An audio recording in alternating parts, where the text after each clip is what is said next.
અમદાવાદના Naranpur post office નજીક 4 રસ્તા પર મંગળવારે મોડી રાત્રે એક મહિલા કાર ચાલકે પૂરપાટ ઝડપે ક્રેટા કાર હંકારી અકસ્માત સર્જ્યો હતો।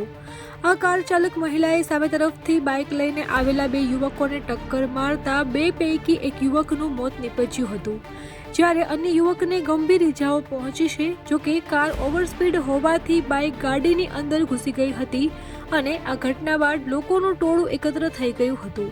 તો સ્થાનિકોએ પણ જણાવ્યું હતું કે કારની સ્પીડ ઓવરમાં હતી, આથી આ અકસ્માત સર્જાયો છે।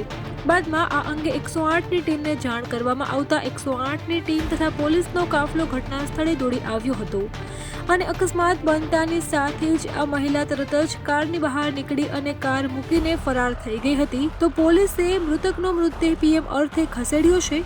મહત્વનું છે કે અગાઉ પણ રિવરફ્રન્ટ પર મહિલા કાર ચાલકે એક પોલીસ કોન્સ્ટેબલને અડફેટે લેતા તેનું પણ મોત થયું હતું। તેમજ આ અકસ્માતના પગલે લોકોમાં ભારે રોષ જોવા મળી રહ્યો છે અને આ યુવકના મોતના પગલે તેના પરિવારમાં ભારે આક્રંદ છવાયું છે। અમારી તમામ માહિતીથી અપડેટેડ રહેવા માટે જોડાયેલા રહો ત્રિશુલ ન્યૂઝ સાથે।